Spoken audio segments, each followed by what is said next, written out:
Olá, caros alunos, tudo bem? Como vocês estão? Desejo que todos estejam bem, principalmente com saúde.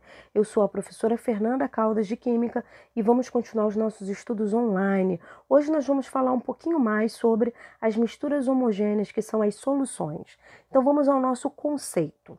Solução são misturas homogêneas de duas ou mais substâncias e apresentam um único aspecto, ou seja, são monofásicas, uma única fase. Como exemplo, nós temos a água e o sal, a água e o açúcar, que é uma solução de líquido e sólido. Nós podemos também ter a água e o álcool, ou o álcool e a gasolina, que são soluções de líquidos. Nós temos também soluções de sólidos, como as ligas metálicas, o ouro 18 quilates. Nós temos o bronze, o aço inox. Nós temos também soluções de gases, como o ar atmosférico e todas as misturas gasosas. Numa solução, nós temos sempre um soluto e um solvente. O soluto, ou os solutos, são as substâncias a serem dissolvidas e estarão sempre em menor quantidade. E o solvente é aquele que dissolve o soluto e estará sempre em maior quantidade. Nós temos sempre um único solvente no sistema e podemos ter um ou mais solutos. Existe uma exceção à regra? Existe. Existe quando a gente fala em relação à quantidade sobre a água. A água, independente da quantidade, sempre será o nosso solvente universal. Então vamos começar então falando do exemplo clássico da química, em que nós temos um sólido, que é o nosso soluto sal de cozinha, que é o cloreto de sódio, NaCl, e nós temos um solvente líquido, que é a água, e nós estamos preparando uma solução ao jogar esse soluto nesse solvente e ele ser dissolvido, formando então a nossa solução, como exemplo clássico da água e sal. No nosso dia a dia, a gente tem uma solução muito importante que tem, através dessa dissolução do sal em água, que é o soro fisiológico, em que nós temos uma concentração de 0,9% de NaCl, que é 0,9 gramas, a cada 100 gramas de água. Essa concentração percentual de 0,9 que se encontra no rótulo, a gente vai estudar na próxima aula, tá? Até lá! Vamos lá! Para a gente não ficar só falando de soluções de sólido e líquido, como o soro fisiológico, nós temos uma solução formada de gases, que é o ar atmosférico. No ar atmosférico, o nosso gás predominante é o gás nitrogênio, com 78%. Então, ele será o nosso solvente e os demais gases, incluindo o oxigênio, serão os nossos solutos. Aqui nós temos um exemplo de misturas de sólidos, de solução de sólidos, em que o ouro 18 quilates pode apresentar várias colorações, em que nessas colorações diferenciadas nós temos sempre 75% de ouro, que é o nosso solvente, e os solutos são os outros metais que estão misturados a esse ouro e formando as diferenciadas colorações.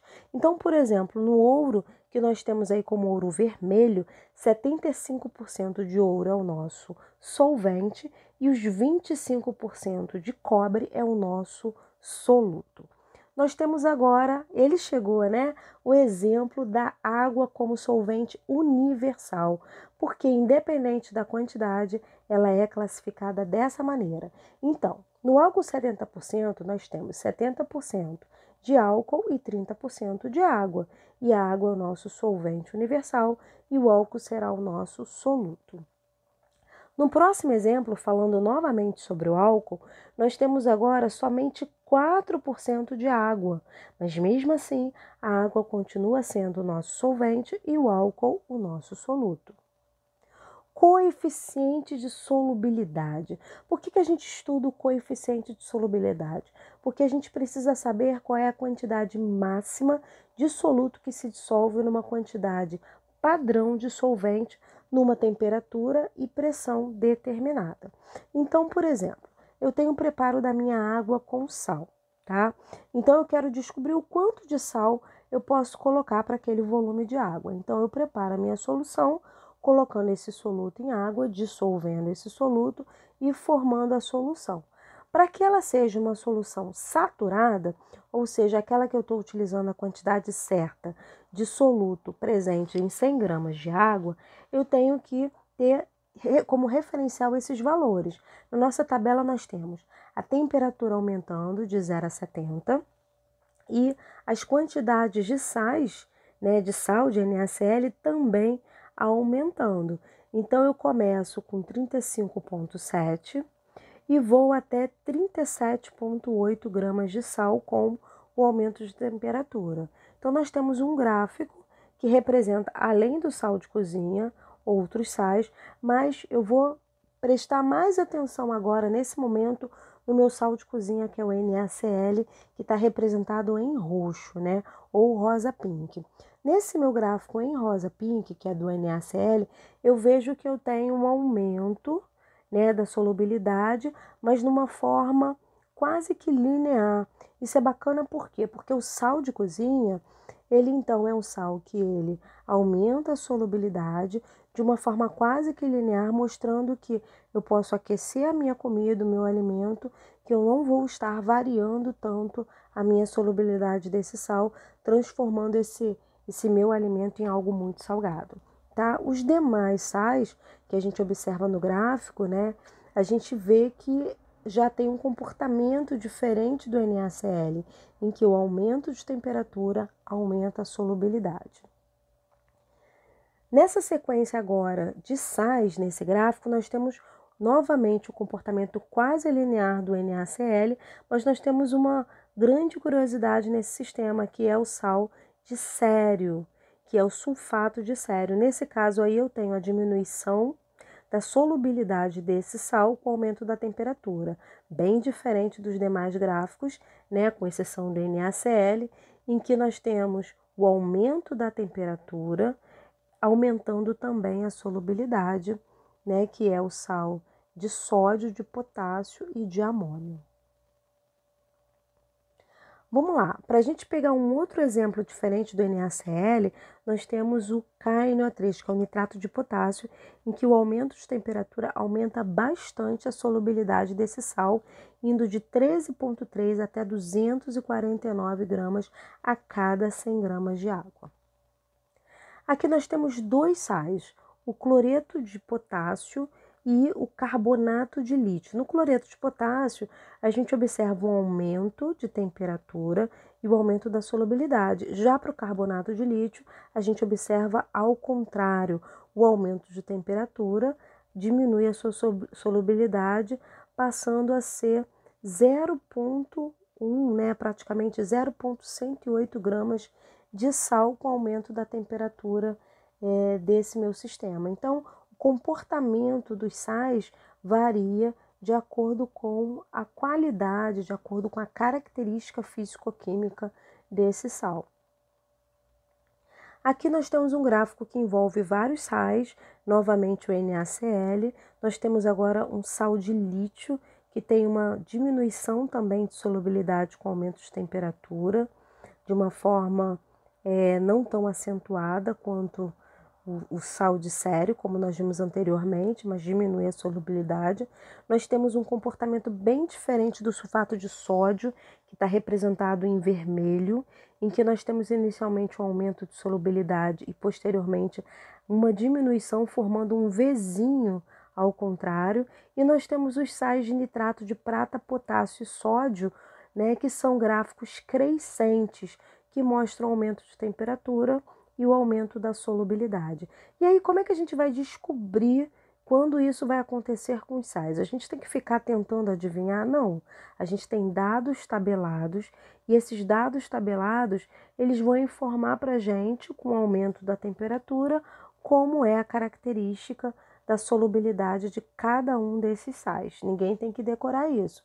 Isso são informações através de dados tabelados ou através também de gráficos que mostram a característica físico-química de cada sal ou cada soluto. Aqui nós temos o exemplo do mel, que é uma solução em que nós temos um componente, né, principal, que é a água, que é o nosso solvente, e vários solutos que fazem parte aí dos açúcares naturais do mel.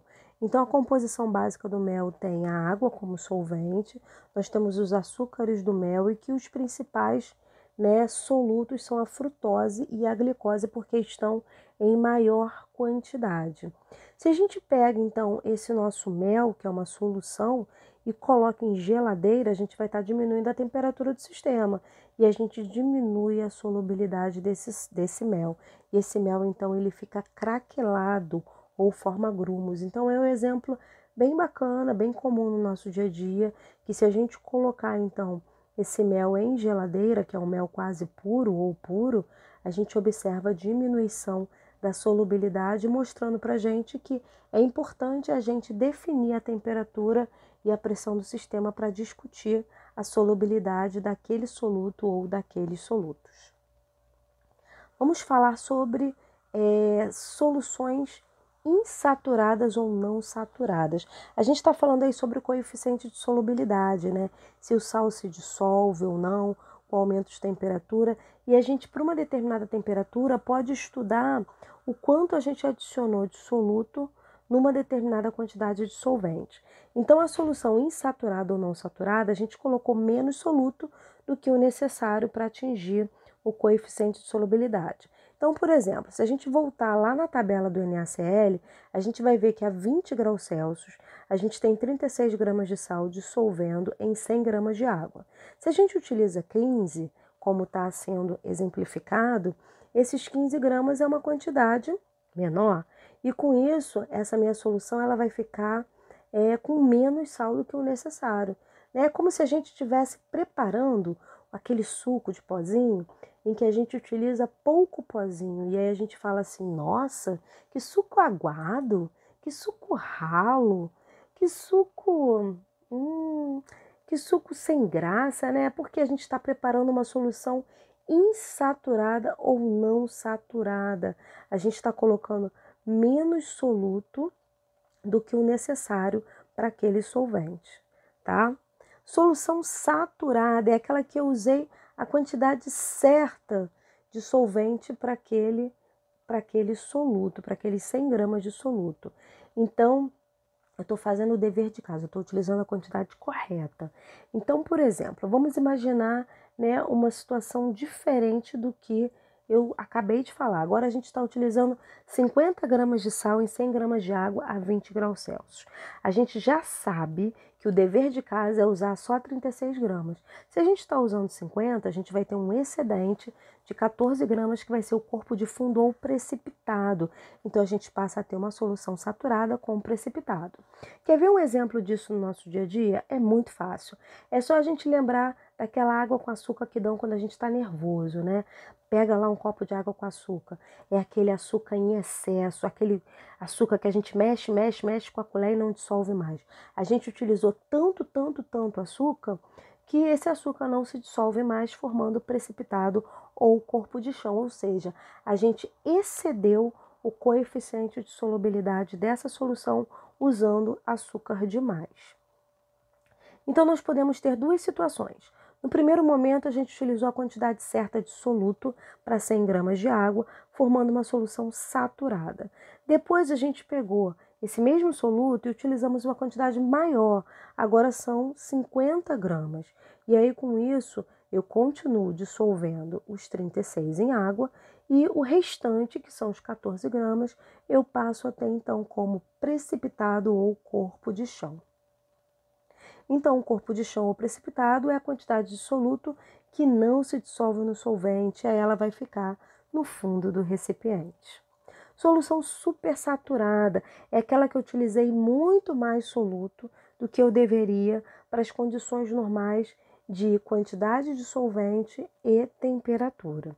Por exemplo, vamos pegar o exemplo anterior em que eu tenho a solução saturada com corpo de chão ou precipitado, que são os 14 gramas que não se dissolveu no fundo do recipiente. Aí o que eu faço? Eu aqueço lentamente esse sistema e com isso esse soluto aumenta a solubilidade com aquecimento e esses 14 gramas então vai passar a ser dissolvido na minha solução e ela passa a ser uma solução cristalina, porque eu dei um pulo do gato, eu aqueci o meu sistema.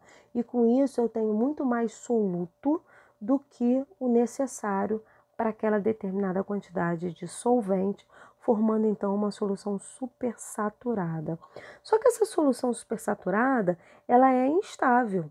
Por quê? Porque eu utilizei muito soluto. Eu dei uma camuflada, né? Eu consegui transformá-la em cristalina, mas tem bastante soluto ali. Então, qualquer coisa que eu faça, se eu bater com bastão de vidro, se eu trepidar essa minha solução, se eu colocar um pequeno cristal de NaCl dentro dela, essa solução na hora vai precipitar e vai formar novamente os 14 gramas de sal que não se dissolvia na solução saturada com precipitado.